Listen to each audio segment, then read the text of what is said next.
Hey everybody, Rivers here. I usually do my videos unscripted, and today I have some notes, so I'm gonna look at my computer for the notes. But today I want to talk about new DMs and how to be better prepared, or tips for new DMs. And my tips are, I have 5 of them. Well, actually 6, but we'll get to that later. But my first one is role play your NPCs and let your players learn about the world through the interactions with them. What that means is you don't need to throw everything out at the players about your world that you're playing, um, whether or not it's a homebrew or a pre-written module. You still just need to let the NPCs kind of be there for them. And you go into the marketplace and they run into somebody and you talk to them as an NPC. You don't even have to do voices or crazy accents or anything.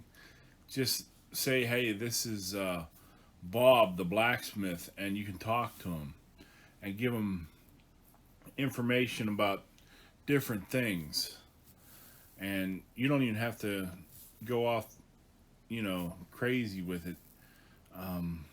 Like I said, Bob, that's one of my favorite names for using it as an NPC. So, because sometimes the players ask you, "Well, what's his name?" And if you don't have it prepared, you got to come off the top of your head. So, but that's my first tip. My second one is use the PC's background in your adventures and work it into the game. What that means is they have a background usually. I would hope the players have some kind of a background, whether they're a criminal or whatever, and kind of work it into the background and into the story.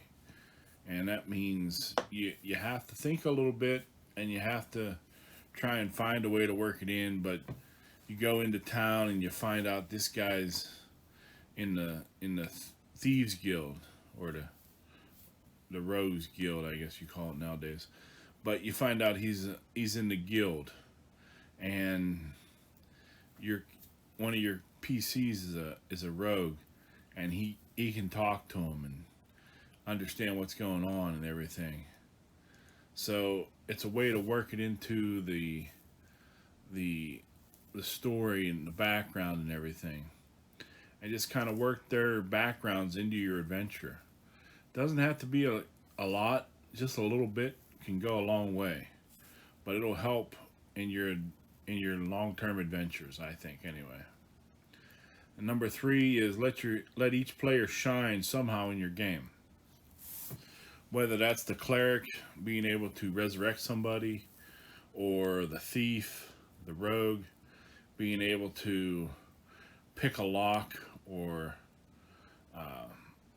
pick a pocket, or whatever.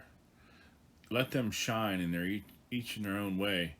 And if you have a lot of players, you may have to do it once a session. But if you only have 4 or 5 players, you should be able to get to each of them through the session, hopefully. And if not, then make a note. And that's another thing, is keep notes. Make a note and say, "Hey, I want to get this character into the next session." Make something up for him so that they all feel equal, and that they will shine in their own way. Okay? And number 4 is let your players know what kind of DM you are, whether you're low magic, high magic, opposing the players or cheering for them, tactical, combat, or theater of the mind. And what that all means is, you like magic and a lot of magic items in your adventures, or you low magic and you don't like a lot of magic and a lot of magic items in your adventures. Whether you're going to be opposing the characters, which I hope you're not, or whether you're cheering for them when they win.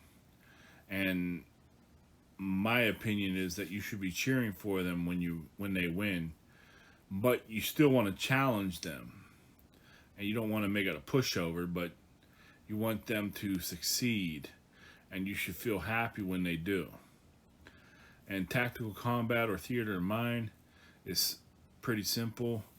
Whether you have a grid or a map, or if you're using Roll20 or one of the other VTTs, and you have a map on the computer screen and where everybody is, whether that's tactical, whether it's all theater of mind, you're just talking, they're listening, and there's no map, there's no board, there's no grid.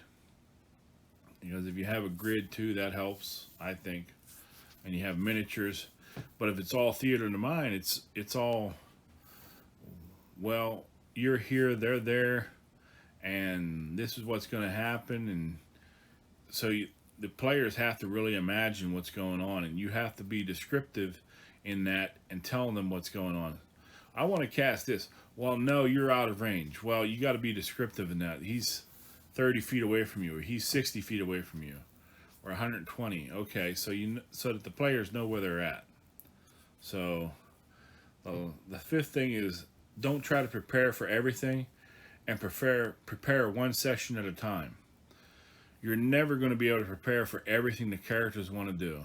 The players will throw you a curveball every time. So prepare as much as you can, and I prepare one session at a time. This is where they are. This is what could happen. And sometimes they throw me a curveball, and I don't know where they're going, but I roll with it. And you have to be able to improv that. You have to be able to improvise what's going on, what's happening, and you just roll with the punches. So, but if you can prepare ahead of time, that's great. You'll never be able to prepare for everything the characters want to do or the players want to do.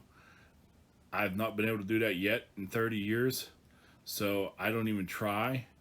But I do try to prepare a little bit on each session so that I have an idea of what's going on and where they're going and what's happening. And when they throw me that curveball, I have to improvise, and I know what's going on. And that's usually when they find an NPC named Bob. But that's just me.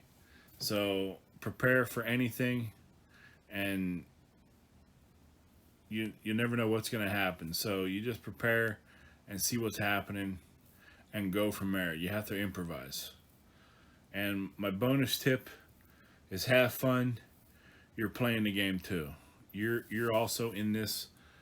You're the DM, but you're also a player, and the idea is to have fun, and everybody should be having fun, including you. And I found that when I'm not having fun, the session is boring or lackluster, and I need a break. And if you need a break, that's great, that's fine, but you should be having fun when you're DMing. I have a lot of fun when I DM because I never know what's going to happen, and I like how my players solve things in character, and I really enjoy watching them succeed. And it's something, usually not something I've thought they would do, but it works out, and you let the dice fall where they may, and hopefully everybody survives. But the idea is to have fun, and everybody should be having fun at the table, including you as a DM. So those are my 5 tips for new DMs, and I hope you enjoyed it. And if so, please give me a thumbs up and a like, and please subscribe if you haven't already. And remember, have a good game.